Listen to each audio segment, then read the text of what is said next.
អ្នកដឹងនិយាយមួយពួកឯងមិញពួកឯងឈួតអើយ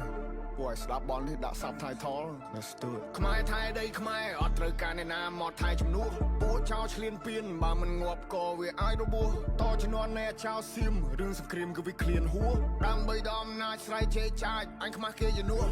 អញទៅបើអញវាយតឯមួយថ្ងៃពួកអាចយ៉ាងไรអញទៅបើអញវាយនោះអើជ័យពួកប្រែដល់លើដីទុកអញអ្នកកែកាយអញទៅបើអញវាយសុទ្ធតែពួកថ្មិលបាញ់ជន់ស៊ីវិលចរិតពួកថៃអញទៅបើអញវាយធ្វើបាបពួកអញណាធ្វើបាបដល់ចាជាសាពួកនេះលេងទាំងនេះបំពេញមានអំណាចលើទីហ៊ានពួកអននេះចេះតែមានលេងលខោឲ្យយើងមើលពួកអកក្រឹកចាំអញប្លង់ឲ្យកិច្ចពួកអននេះលេងល្បិចសុទ្ធពួកអកពើគិតថាមានតែឯងសេចដុំមកសំញ៉ៃពួកនេះអ្នកកំ plai នៅអាស៊ីគេមើលកូនខ្មែរយើងមូលមីចាប់ដៃសាមគ្គីដៃតពីដូនតាឈួតណាចង់រੂរើមកមួយសងដបនៅសសស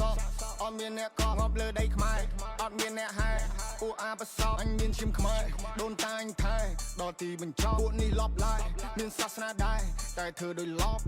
អោពិភពលោកជួយដឹងឮផង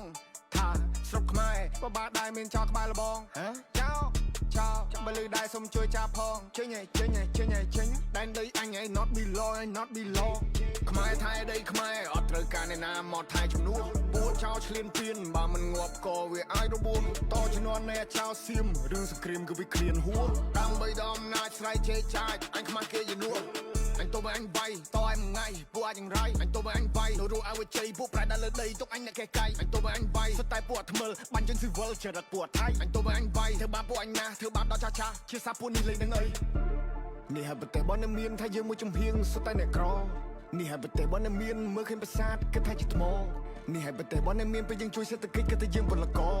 នេះហើយប្រទេសបនមានពួកអាសៀមឆ្លៀនពៀននឹងលើកដៃក្ដោយកមិនបានវត្តនឹងវាកំតិចដូចឆានវត្តនឹងអស់ respect អើភាសាប្រទេសនឹងលេបដាសាដូនតាមែនចាចុងបើពួកចៃពួកថៃពួកចៅដល់កន្លាចង់បានដីគេពួកនេះមិនហេតុហាចង់បានភាសាអញឡើងចង់សាយភាសាដឹកសោកទៅវិញទៅអញបកខាបំផ្លាញចង់បានប្រមាណទៅវាគ្រប់គ្មានគុណធម៌ច្បាប់នៅលើលោកលេងគោរព